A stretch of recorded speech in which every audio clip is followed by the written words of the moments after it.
vamos a hablar de una metodología, máquinas de estado la llamamos genéricamente, y que nos va a permitir modelar una situación que queremos representar a través de un diagrama. Ese diagrama tiene que dar respuestas según nuestro filtro. Ustedes piensen que ahora está la capacidad que tenemos cada uno de nosotros de abstraernos de la realidad, como habrán visto en el video que hizo Marcelo Trujillo y que les recomendé que vieran antes de la clase de hoy, abstraernos de la realidad y quedarnos con aquellas partes del sistema que nos interesa modelar. O sea, una misma cosa puede ser vista desde distintos actores de diferente manera. Entonces, nosotros que vamos a querer programar, hacer un programa que dé respuesta a una situación, lo vamos a ver desde esa perspectiva. Entonces vamos a querer tener en un diagrama el comportamiento de ese sistema. Porque un diagrama gráfico, a simple vista, nos va a facilitar el entendimiento de la situación y por ende nos va a facilitar el proceso de realización de código. ¿Tá? En ese modelo vamos a tener estados, es decir, sea cual fuere lo que queremos modelar, ya he hablado varias veces de la puerta que se abre y que se cierra, por ejemplo, en un shopping, vamos a querer decir, bueno, hay un estado en que todo mi sistema trabaja para que la puerta se abra. Hay un estado, otro, en el que ya no trabajo para que la puerta se abra porque la puerta ya está abierta. Entonces me pongo a trabajar para determinar cuándo empiezo a cerrar, porque no quiero que la puerta siempre esté abierta, porque estoy controlando temperatura de un lado y del otro. Entonces, ¿cuándo la voy a cerrar? Y cuando no haya presencia. Entonces, cuando voy a cerrar, mi sistema empieza a trabajar para cerrar la puerta. Si está trabajando para cerrar la puerta, no está trabajando para abrir la puerta, ni para mantenerla abierta. O sea que, claramente, es como que el modelo tiene pedazos de código que se van ejecutando según las circunstancias. Y yo voy pasando de un pedazo de código a otro pedazo de código a través de transiciones. La puerta está cerrada, el sensor de presencia detecta la presencia de una persona, entonces paso del estado cerrada al estado abriendo. La transición ocurre porque hay un evento. ¿Cuál es el evento? La presencia de alguien, ¿sí? De algo. Entonces, ante ese evento, produzco acciones. ¿Qué acciones voy a producir? Enciendo el motor de apertura. ¿Me siguen hasta acá? Sí. Sí, sí. Bueno, entonces, los elementos que tenemos en nuestra máquina de estado involucran estados, que acá graficamos con uno de estos cuadraditos con bordes redondeados, transiciones, como ustedes están viendo, que fíjense que las transiciones, lo que estoy viendo no es la máquina, la puerta que abre y se cierra, este es el diagrama de estados de un LED que se prende y se apaga según se haya oprimido o no se haya oprimido un pulsador. Entonces, como ven acá, dice, si ocurrió el evento pulsador, que es la excitación, entonces, eso es lo que significa esta barrita que está acá, entonces, prendo el LED y disparo el timer. Entonces, oprimí el botón, voy al estado encendido. Mientras estoy en el estado encendido es que prendí el LED y disparé un timer. ¿Por qué disparé un timer? Y porque yo quiero que se apague solo, no que vuelva a tener que tocar el evento, porque así me definieron que fuera mi sistema. Entonces, cuando ocurre el evento timer, vuelvo al estado de apagado. Y ahí me quedo hasta tanto no se vuelva a oprimir el pulsador. Esta interfase que estamos viendo es la que yo les hice saber, es un programa que hemos desarrollado para dibujar máquinas de estado, para simularlas arriba de ese entorno gráfico, para generar código genérico dentro del cual luego vamos a escribir nuestras particularidades, así como hace Qt Creator con el RAD, y que luego nosotros vamos a sacar ese código y lo vamos a meter dentro del MSU Expresso, que es lo que acaba de explicar Gabriel. O sea que para hacer esto, ustedes dirán, che, pero pará, ¿necesitamos usar un Model Factory? ¿Qué? Si no tengo un Model Factory, ¿no puedo hacerlo? Por supuesto que sí.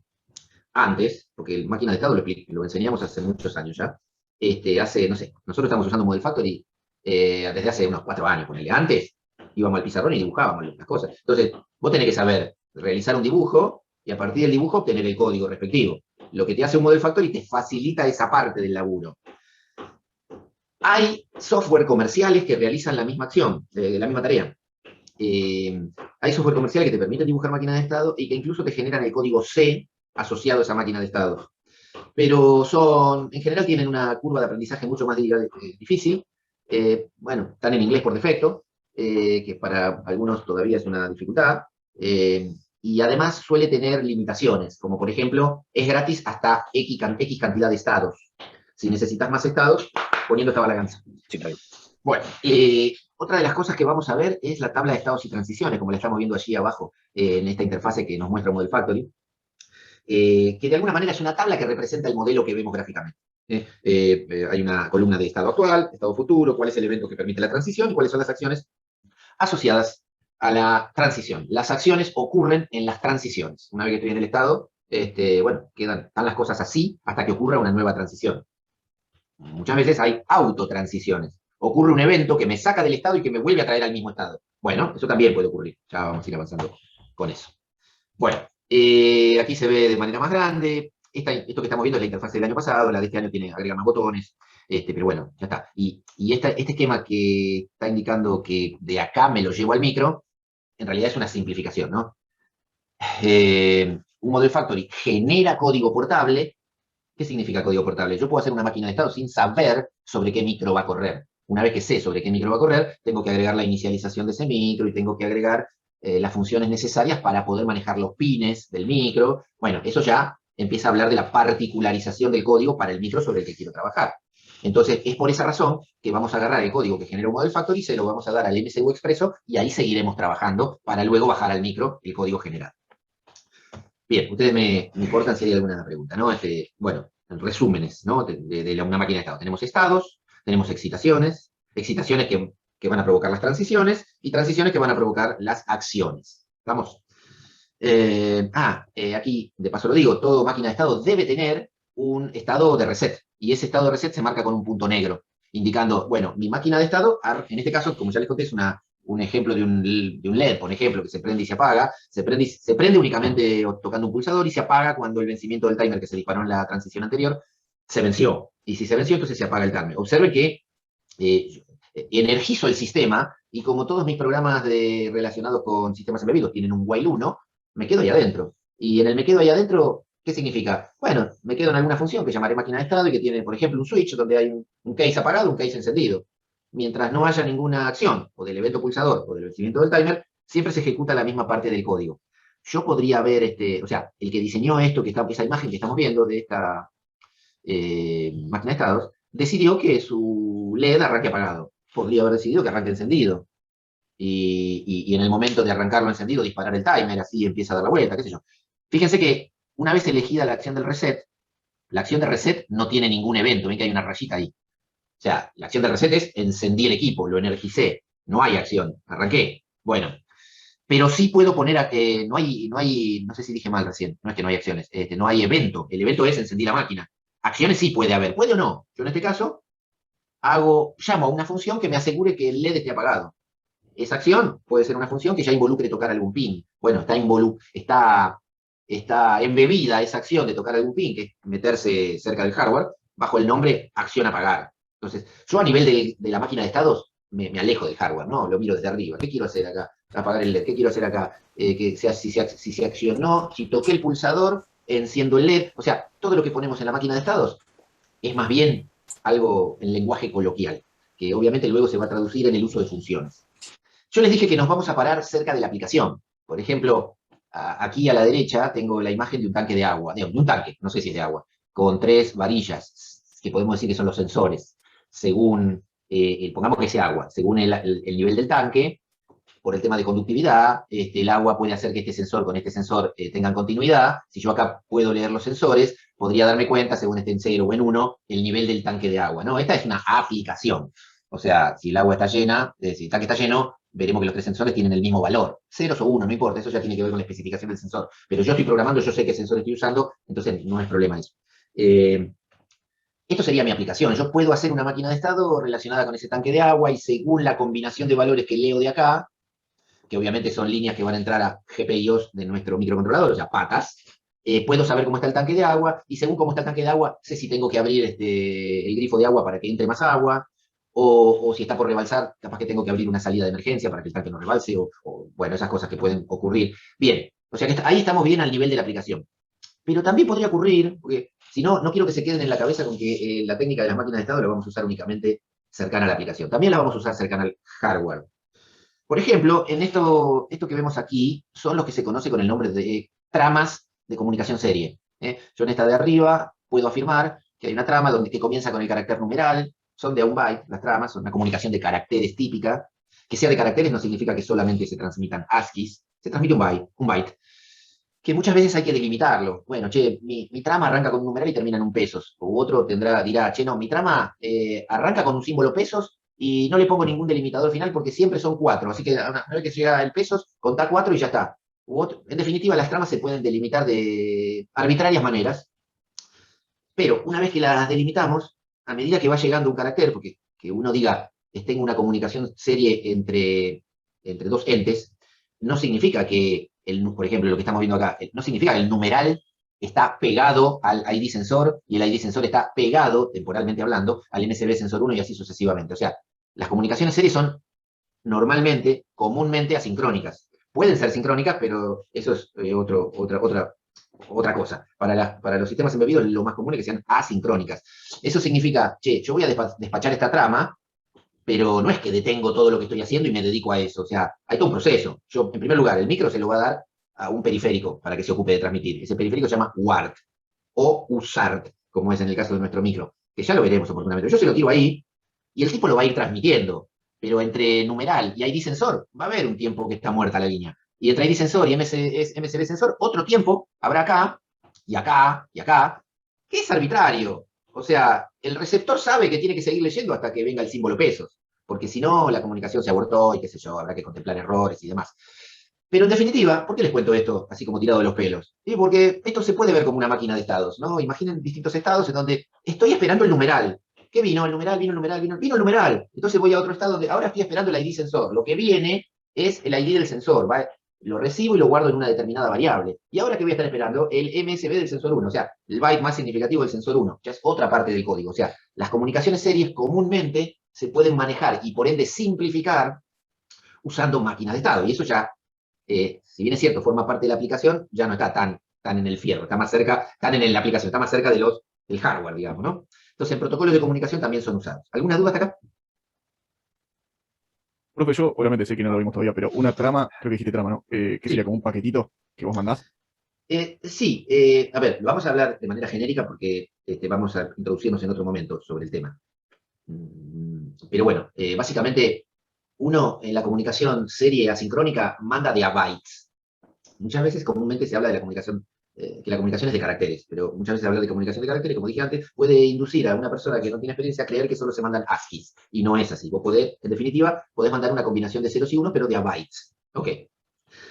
Como es asincrónica, yo tengo que ponerme de acuerdo, el que transmite y el que recibe, nos tenemos que poner de acuerdo en cómo nos vamos a comunicar.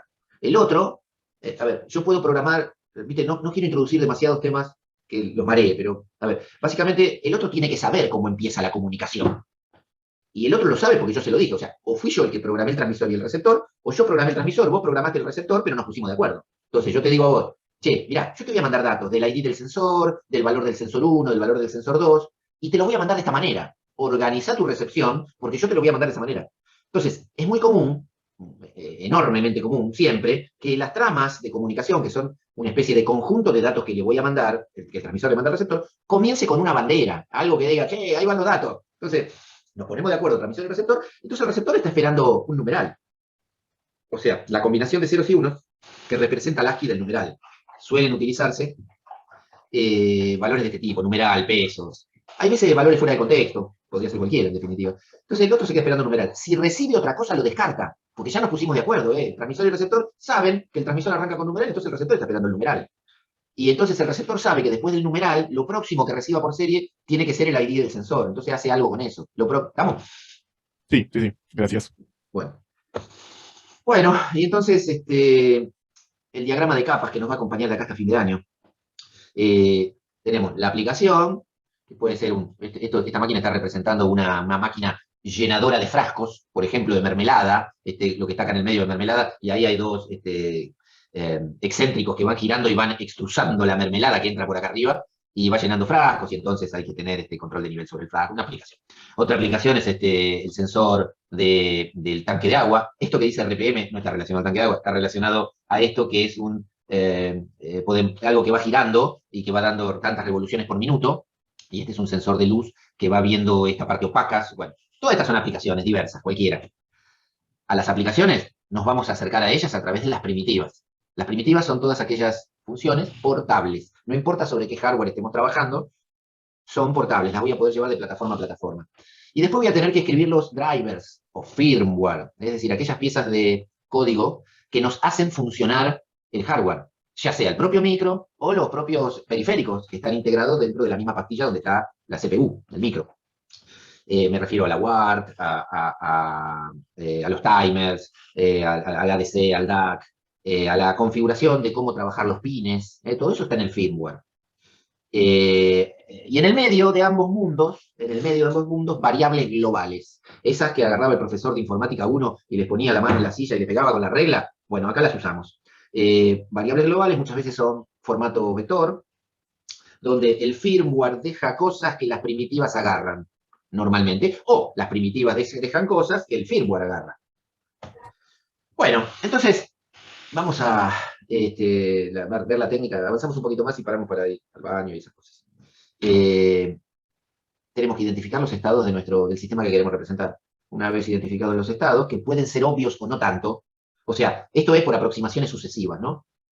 A ver, un mismo sistema puede ser representado por distintas máquinas de estado, porque como tiene que ver con el punto de vista del observador, yo puedo tener más atención a cosas que cualquiera de ustedes no, o viceversa. O sea, las máquinas de estado pueden ser más puntillosas unas que otras. Pueden atender situaciones que uno no atendió. O sea, obviamente uno tiene que circunscribirse al enunciado que tiene, ¿no? Y obviamente el día que tengamos que evaluarlos, tratamos nosotros de que el enunciado sea suficientemente autoexplicado y claramente explicado para que todo vaya en un sentido. Pero a pesar de eso somos conscientes que cada alumno puede representar ese modelo de diferente manera. Bueno, algunos modelos son más eficientes que otros. Si vos representás una situación, un ejemplo, un sistema con menos estados y lo haces eficientemente, bueno, es más óptimo. Pero esto en esta instancia no es un problema. Normalmente no me quiero adelantar en el tema porque luego de que hagamos el recrédito vamos a ir avanzando con distintos modelitos que vamos a ir pensando en conjunto de cómo ir desarrollando estos estados. Así que, en principio, identificar estados que suelen ser obvios, aunque puede haber alguna situación que está medio escondida. Si tengo los estados, después tengo que decir, che, ¿cómo transiciono de estado a estado? Bueno, con una excitación. Las excitaciones, como ahí están declaradas, son los eventos. ¿Qué puede ser un evento? La obtención de un pulsador, un fin de carrera que es activado, o sea, la puerta se abre del shopping y en un momento toca un fin de carrera y eso es un evento, el sensor de presencia. Bueno, ante el evento, ¿qué acciones produzco? Las acciones se producen durante las transiciones, no en el estado. Porque en el estado me quedo mucho tiempo. O sea, la puerta del shopping va a estar abierta en la medida en que el sensor de presencia detecte gente. Un domingo a la tarde, sin pandemia, la puerta va a estar abierta siempre. O sea, yo me quedo ahí siempre. Entonces, el estado de puerta abierta no tiene que hacer cosas, porque si no va a repetir. Las cosas se ocurren en las transiciones. ¿Vamos? Entonces, bueno, esto que está escrito aquí es lo que ya les estoy diciendo, ¿no? Bien, avanzo. Lo que tiene que ocurrir es lo que estamos viendo. Es decir, yo energizo mi sistema, energizo el sistema y me quedo adentro del while 1, pero no me puedo dormir. No vamos a desarrollar un sistema de gestión de usuarios. Vamos a desarrollar un sistema reactivo que va a depender de las situaciones del ambiente para moverse. Voy a tener que estar mirando sensores, voy a tener que estar atento a la temporización, voy a tener que estar atento a si me llegó una comunicación serie y capaz que eso activa una devolución mía, una transmisión serie, voy a tener que estar atento a alguna señal analógica. Todo eso es lo que está representado ahí por el nombre de tareas, pero en ningún caso me quedo esperando. La tarea 1 no puede estar esperando, che, ¿tendré el evento pulsador? Lo voy a esperar, porque si me pongo a esperar, no veo las otras cosas. Entonces, esto es correcto. Lo que no es correcto es, usando diagrama de flujo, que es una manera muy tradicional que seguramente ustedes conocen, es me quedo en alguna tarea esperando a ver qué pasa. No, yo paso de largo. Por ejemplo, una máquina expendedora de cosas. ¿Qué va a estar mirando en todo momento? ¿Qué se les ocurre que el while 1 va a estar mirando en todo momento? Hasta que aprieten un botón. El teclado. O sea, yo tengo una máquina expendedora de bebidas, yo quiero saber si alguien tocó la tecla. ¿Qué cuerno querrá? O si tiraste moneditas para activar el teclado, ponele. Me quedo esperando las moneditas. Una vez que me quedo esperando las moneditas, me quedaré esperando que tocas en el teclado. ¿Sí? Observen que ese 2 que dice ahí abajo es lo que se sacarían ustedes si hacen esto en un parcial. Ahora, por ejemplo, fíjate lo de la máquina expendedora. Yo dije, me quedo mirando el teclado. Bueno, eso sería en el caso de que hay máquinas expendedoras en algunas grandes empresas en donde los empleados pueden ir sin monedas. O hay veces, que es más común, le dan, no sé, 30 monedas al mes, o sí, cospeles, y se puede tomar un café por día, ¿no? Entonces, mi sistema, ¿qué tendría que hacer? Esperar que, che, ¿tiraron cospel? ¿O tiraron la cantidad necesaria de cospel? Porque capaz hay que tirar dos, no sé. una vez que se tiró el cospel, mi máquina tiene que quedarse mirando el teclado. Pero además disparar un timer, porque en una de esas fui yo a comprar algo, tiré el cospel, tenía que ponerme a elegir la bebida y me llamó mi jefe. Y es un cabrón de mierda, entonces tuve que dejar, y bueno, no había nadie para regalarle el cospel, el tomate, lo que vos quieras, me fui. Y la máquina no puede quedarse esperando que alguien venga y toque, porque 5 minutos después viene otro empleado y tiene que poner su cospel. Entonces, no sé, esperará lo que quieran ustedes, 1 minuto. Y después se traga la monedita y vuelve a ponerse al estado, pone moneda. Entonces, mi máquina tiene que estar atenta a todas esas cosas que va pasando y no puede detenerse en algo. Si estoy, porque además de mirar si está el cospel puesto o si el teclado, la máquina tiene que seguir pensando, hay suficiente cantidad de café, hay suficiente cantidad de leche, entonces está siempre mirando. ¿Estamos? La idea es modelar un contador. Un contador que tiene 3 dígitos, que va de 0 a 999 y cuando llega a 999 detecta la situación y empieza a decrementar. ¿Cómo puedo modelar esa situación? A ver, claramente, o sea, más allá de, no les voy a pedir que me digan cosas que están a la vista en la diapositiva, pero lo importante es darse cuenta de que tenemos 2 momentos para un contador de estas características. Uno en el que cuenta hacia arriba y otro en el que cuenta hacia abajo. No hay estados terminales. No es que en algún momento queda en 0 o en algún momento queda en 999. Por eso, así como yo se los estoy contando, parece natural decir, bueno, hay un estado que es el ascendente y un estado que es el descendente, tal como se observa aquí. Y el ascendente, fíjense que lo que está pintado de verde, cuenta inicial, cuenta final, bueno, empiezan a imaginárselo, son defines. Es decir, la cuenta inicial será 000, la cuenta final será 999. Entonces, para un contador de esta naturaleza, yo voy a tener, o sea, lo voy a imaginar como, voy a tener que tener, en algún momento, mostrar el valor del contador. Eso es lo que es la función display. La función display es una primitiva. Muestra lo que recibe como parámetro. ¿En dónde lo muestra? Bueno, en principio imaginemos en un display 7 segmentos, ¿no? Un conjunto de 3 displays 7 segmentos. Y abajo tengo lo que sería la máquina de estado del contador. Y esa máquina de estado del contador, ¿qué va a tener que tener? Y va a tener que tener la representación del modelo. Entonces, bueno, primero vamos a tratar de ver esa representación del modelo. Entonces, después vamos a volver al código. Vemos la representación de la tabla de estados y transiciones, pero la vamos a mejor pensar desde el punto de vista del diagrama de estados. Ahí tengo un estado ascendente y un estado descendente. Lo primero que tengo que definir es por dónde arranco. Esa es una decisión de diseño. O sea, eso lo resuelve el que diseña el sistema. Porque si yo decido que arranco en el estado ascendente, con seguridad, la variable contadora, que es la que se va a ir incrementando, tiene que amanecer en 0. Si yo decidiera arrancar por el estado descendente, o sea que desde el momento del reset arranco en descendente, bueno, la variable contadora debería arrancar en 999, eso sería lo lógico. Entonces, decido que sea el estado ascendente, que es el pensamiento natural, por decirlo de algún modo, en donde la variable, antes dije variable contador, bueno, la variable cuenta, así la llamé acá, la inicializo con cuenta inicial. Ya les dije, cuenta inicial sería un define, numeral define, cuenta inicial 0. Bien, entonces, al arrancar mi máquina de estado, voy al estado ascendente. El estado ascendente, yo estoy en el estado ascendente, mientras no haya llegado al estado final, es decir, que la cuenta inicial sea igual a la cuenta final, me quedo en el estado ascendente, pero tengo que aumentar el valor de la cuenta, tengo que incrementarlo, cuenta más. Entonces tengo que hacer una autotransición. Mientras la cuenta sea menor a la cuenta inicial, cuenta más. Esto obviamente, muchachos y muchachas, está recontra simplificado porque alguno capaz que se pone a volar y dice, pero si esto lo hago en un microcontrolador, vuela eso. Si lo único que hago es cuenta más, en menos de un segundo llegué a hacer, bueno, obviamente esto tendría que estar matizado por un temporizador, por ejemplo, que cada un segundo incremente cuenta más, pero para no ensuciar el gráfico ahora, lo vamos a pensar con tolerancia. Entonces, arranco la máquina, desde el reset voy al estado ascendente, porque lo definí yo. E inicialicé la variable cuenta con 0, o sea, con el valor cuenta inicial. Digo 0 porque es una cosa arbitraria, capaz que cuenta inicial vale 1, 1, 1, y mi contador va de 1, 1, 1 a 999, ¿no? Es un problema de arbitrariedad y que diseña. Me quedo en el estado ascendente, o ASC, en la medida que la cuenta sea menor a la cuenta final, y en ese caso lo incremento. ¿Cuándo va a haber una transición? Bueno, la transición va a ocurrir, voy a abandonar el estado ascendente cuando haya llegado el valor de la variable cuenta a un valor que determina que completé la cuenta ascendente. Es decir, cuando cuenta sea igual a cuenta final, salto a descendente. O a des, dice des para, obviamente, ahorrar letras en el gráfico. Voy al estado descendente. Cuando voy al estado descendente, empiezo a a decrementar. Me voy a quedar en el estado descendente en la medida que la cuenta sea mayor a la cuenta inicial. O sea, la cuenta mayor que cero, cuenta menos menos, cuenta menos menos.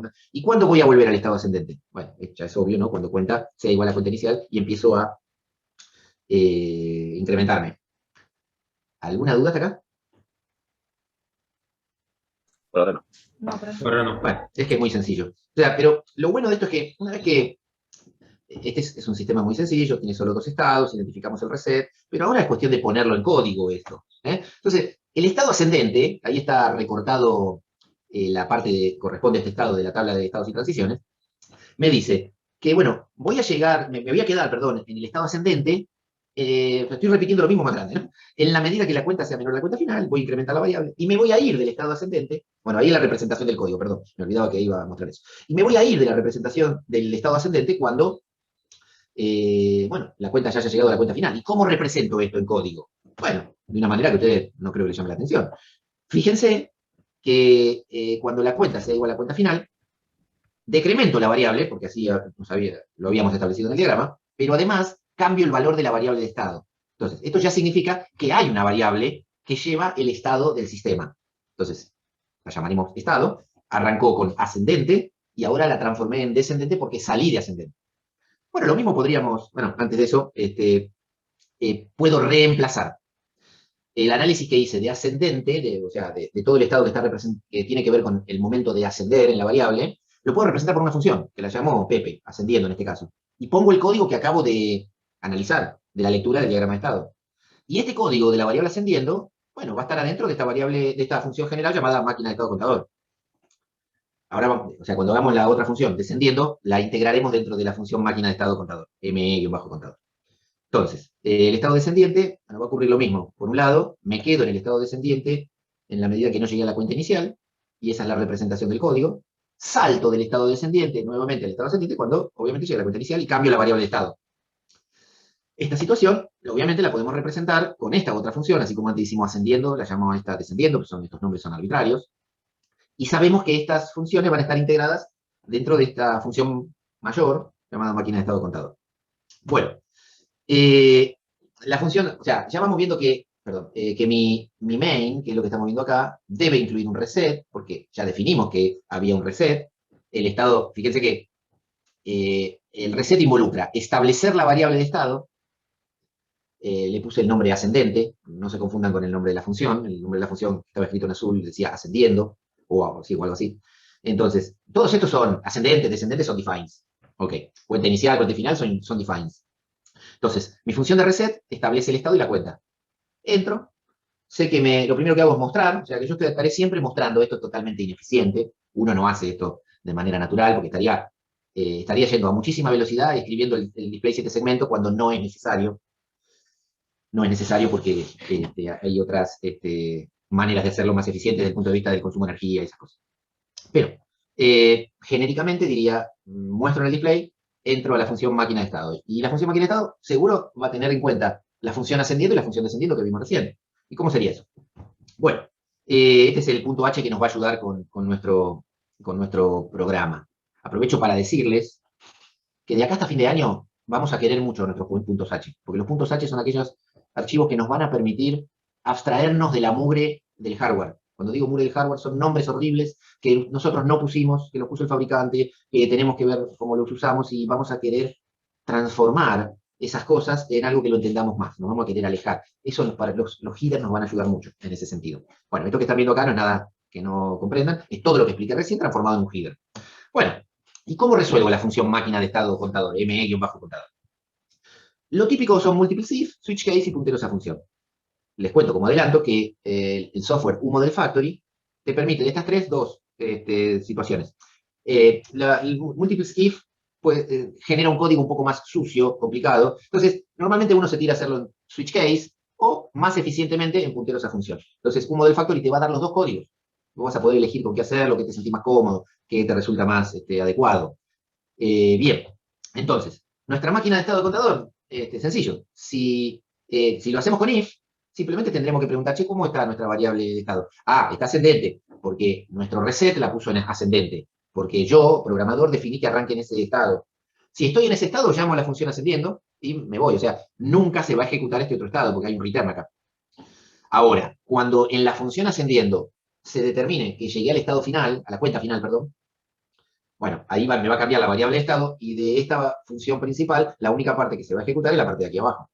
Y ahí nos vamos, o sea, o ejecuto la parte de arriba o ejecuto la parte de abajo. Entonces, como siempre les digo, una máquina de estado es una máquina en donde siempre se va a ejecutar una parte de todo lo que escribiste. Al menos a nivel de la máquina de estados. Puede haber otras partes de tu programa que no involucren la máquina de estados. Si en lugar de hacerlo con if lo hacemos con switch case, bueno, capaz que les gusta más. En general, a todos nos gusta más un switch case que una cadena de if, es más claro. Y si no, lo tenemos que hacer con punteros a función, que posiblemente sea una manera de escribir el código a la que ustedes, los alumnos, en general rechazan. Rechazan porque es lo que menos saben. Pero debo decir que es lo más eficiente. O sea, una misma máquina de estados, escrita en switch case o escrita con punteros a función, genera, a la hora de establecer el código que vaya al micro, menor tamaño y más eficiencia. Que para Info 2 puede no ser un problema, eso no es un problema de hecho, pero es importante que usted lo sepa. Porque además, deben saber ustedes cómo se hace esto con punteros a función, porque quizás les toque trabajar en una empresa donde trabajan con esta filosofía, y van a tener que aprenderla al golpe. O les van a dar un código para que ustedes lo mantengan o lo modifiquen. Entonces, tienen que saber de qué se trata. Entonces, básicamente, ya sabemos que un nombre de función, el nombre de una función representa su dirección de comienzo, es decir, yo puedo invocar a una función claramente por el nombre de la función. Esto no es nada que le llame la atención, pero yo puedo declarar un puntero a función. Es decir, así como hay punteros a cualquier cosa, también puede haber un puntero a función. Los punteros a función tienen la particularidad que al momento de declararlos hay que decir que devuelve y que recibe. O sea, yo voy a declarar un puntero, en este caso pf contador, pf-contador, que cuando lo declare tengo que decir, este es un puntero que recibe void y devuelve void. Entonces, si es un puntero que lo declaré de esa manera, lo puedo usar únicamente para que almacene las direcciones de comienzo de funciones que reciben void y devuelven void. No, si quiero además involucrar una función que recibe un entero, no me sirve el mismo puntero a función. Los punteros a función quedan definidos por la manera en que se declaran. Entonces, la manera en que se declara, yo en este caso voy a declarar un vector de punteros a función. Pero ¿cómo un vector de punteros a función? ¿No me dijiste que ibas a tener un puntero a función para cargarle la dirección de ascendiendo o cargarle la dirección de descendiendo? No, voy a tener un vector porque mi vector va a ser de dos posiciones. En la primera posición voy a escribir ascendiendo y en la segunda posición voy a escribir descendiendo. Según el índice con el que lo invoque, mi puntero a función se cargará con la dirección del primero o con la dirección del segundo.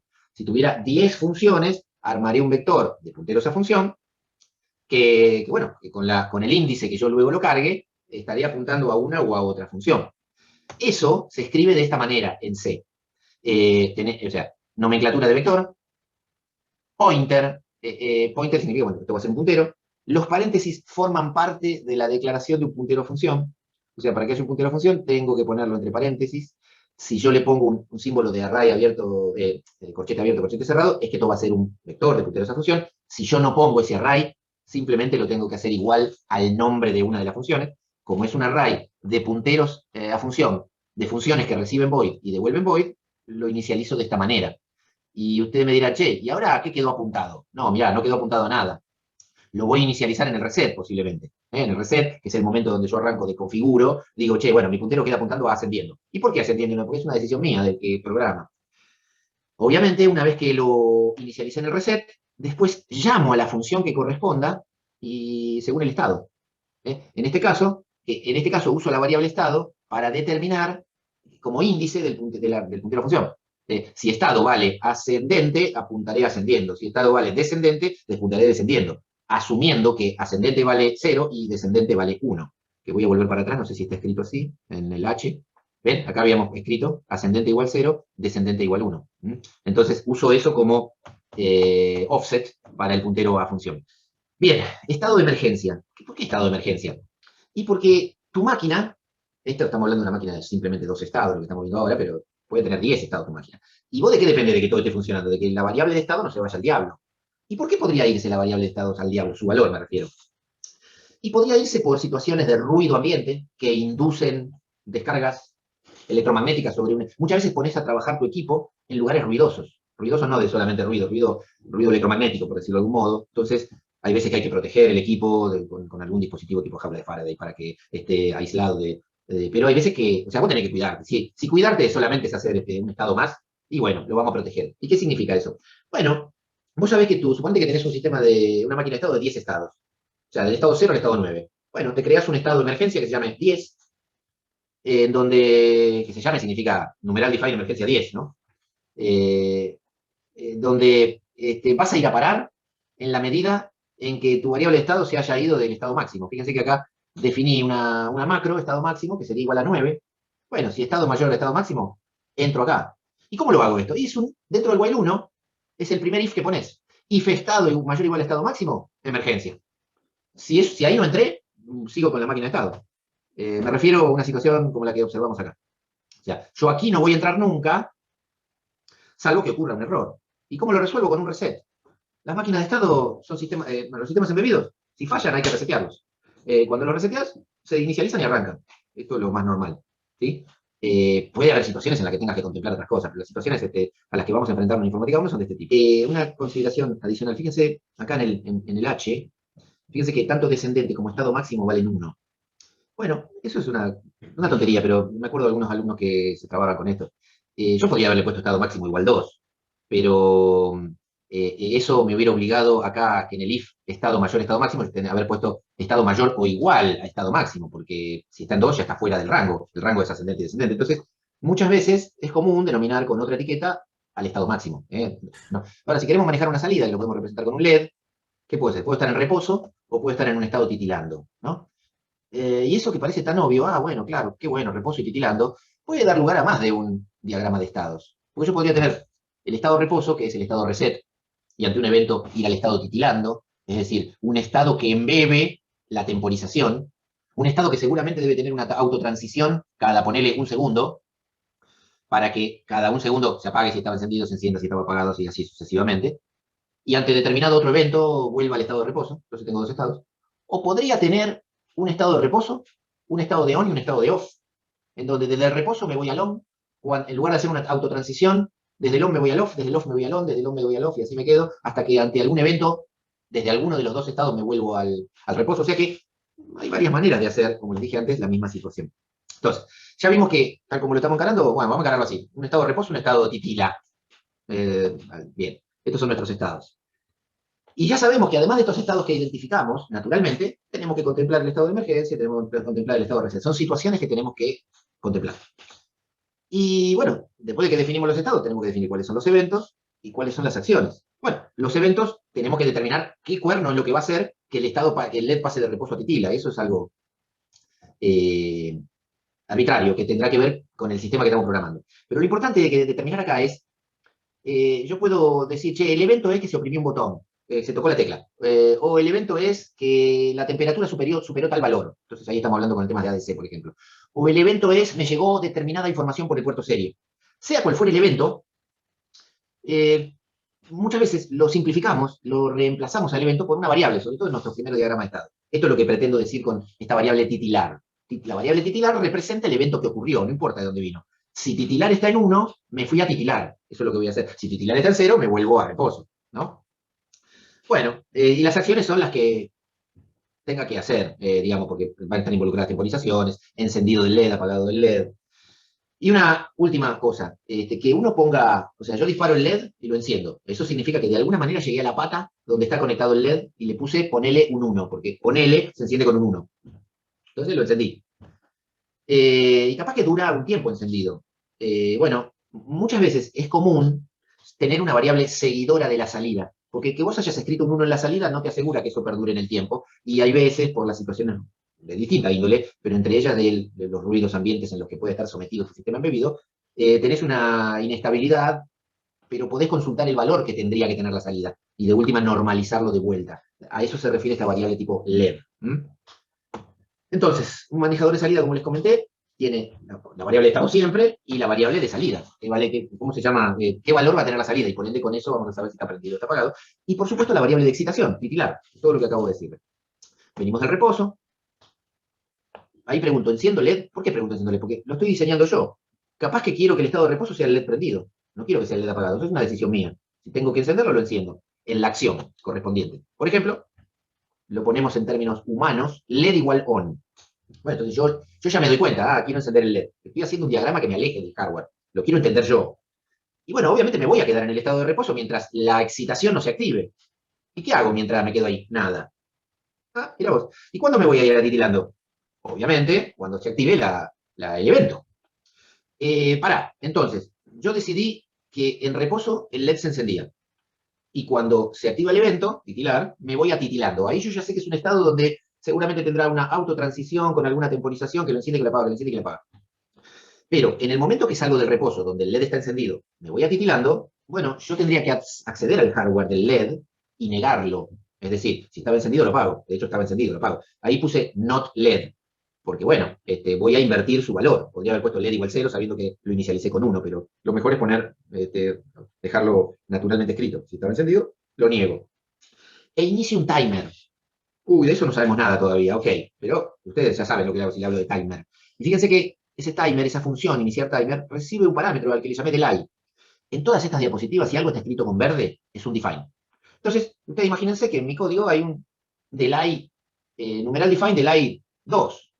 ¿Y 2 qué? Bueno, eso ya tendrá que ver con la función iniciar timer. Yo imagino que son segundos. Ya todo esto lo vamos a ir depurando, pero pongan un poco de imaginación ustedes también. Entonces, disparo un timer de 2 segundos e invertí el valor de la salida. Accedo al hardware y lo apago. Ah, bueno, llego a titilando. ¿Y qué va a hacer el titilando? Bueno, yo disparé un timer acá.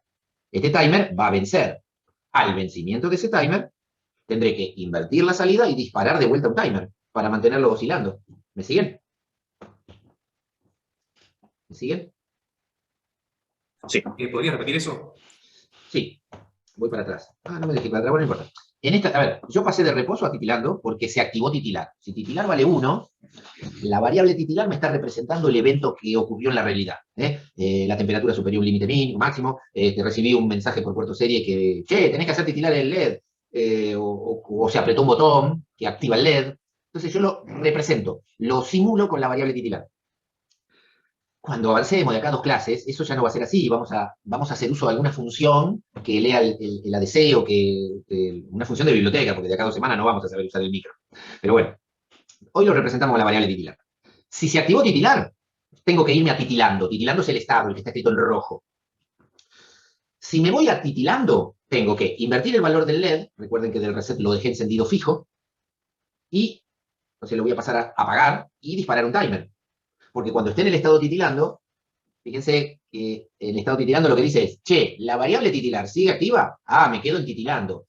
Y además, ¿el timer venció?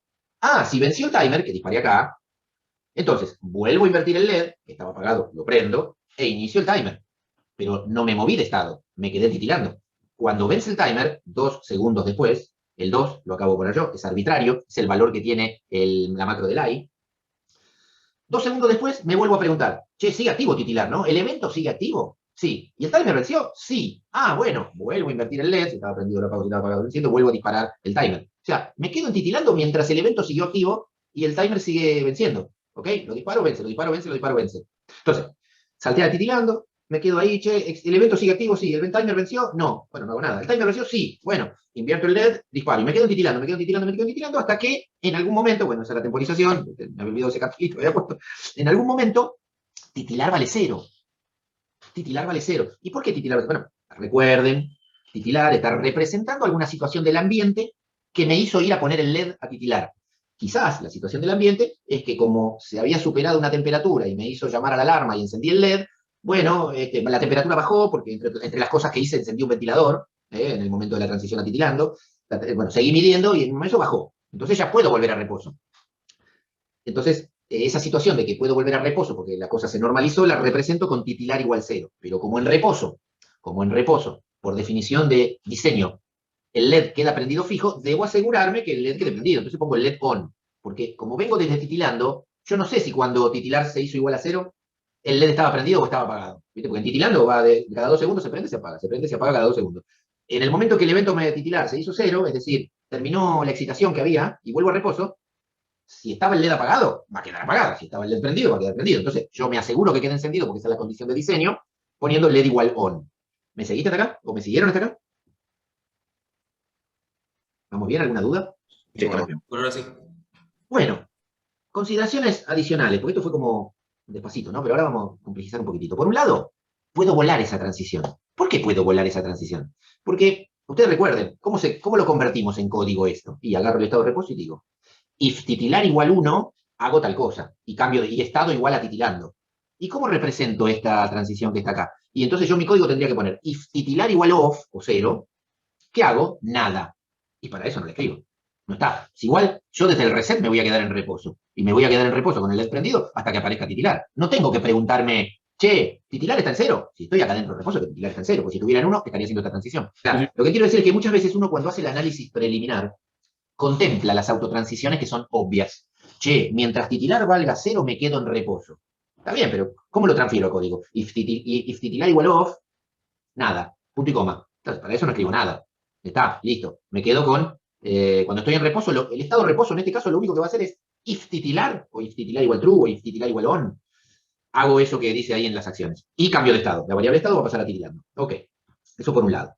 Por otro lado, podríamos decir lo mismo de la variable titilar que está acá. A ver si es el momento de ver eso. Claro. Podría ser lo mismo. ¿Por qué? Porque si titilar vale 1 y me fui acá, si vale 0 ya sé cuál que va a pasar. Yo estoy titilando. Y la variable cambió a 0, ya sé que viene esta transición que viene acá. ¿Está? Epa, perdón. Ya, bien, me voy por acá. Entonces, si ya sé que si titilar igual a 0 va por acá, significa que si se mantiene en 1 se queda acá. Lo mismo que antes expliqué con el estado de reposo. Entonces, ya no tengo que preguntar permanentemente por titilar. Simplemente estoy en titilando. Es porque titilar vale 1. Es porque la excitación permanece. Es porque tengo que hacer parpadear el LED. Entonces, lo único que tengo que preguntar es, ¿venció el timer? Sí. Ah, lo invierto y doy para de vuelta. ¿Venció el timer? Lo invierto. En el momento que titilar valga 0, va a salir por acá. ¿Está claro? O sea, muchas veces escribimos código de diagrama que después empezamos a darnos cuenta que lo podemos limpiar. Si nosotros limpiamos nuestro diagrama, simplificamos el código. ¿Qué me muestra acá? Bueno, este es como un... bueno, tiene un agregado. El agregado es esto que dice timer stop. Comparémoslo con el anterior. Yo estoy acá titilando porque titilar vale 1. Entonces, mientras titilar está 1, yo estoy acá. Solo que cada 2 segundos, o sea, voy preguntando si venció el timer. Y cada 2 segundos, como se ocurre el evento timer, realizo estas acciones. Pero podría ocurrir, escuchen, podría ocurrir que yo estoy acá titilando, acabo de disparar este timer, está encendido, por ejemplo, o apagado porque es una situación contraria a la de reposo. Está apagado el LED, acabo de disparar este timer, es decir, durante 2 segundos el LED va a estar apagado, y cuando pasó un instante, todavía no llegamos ni a un segundo, la variable titilar, o la excitación que me permitió llegar a titilando, cambió. Si eso ocurre, rajo por acá. Pero el timer siguió encendido. Y tengo un timer encendido que va a provocar una acción. Tengo un timer encendido que va a provocar una acción a su vencimiento. Entonces, cuando laburamos con timer y tenemos que salir de un estado en donde están ocurriendo cosas, tenemos que pararlo los timers, para que su vencimiento no nos provoquen cosas que ya no queremos que provoquen. Bueno, esta es la tabla de estados y transiciones, que no es otra cosa que la representación del diagrama.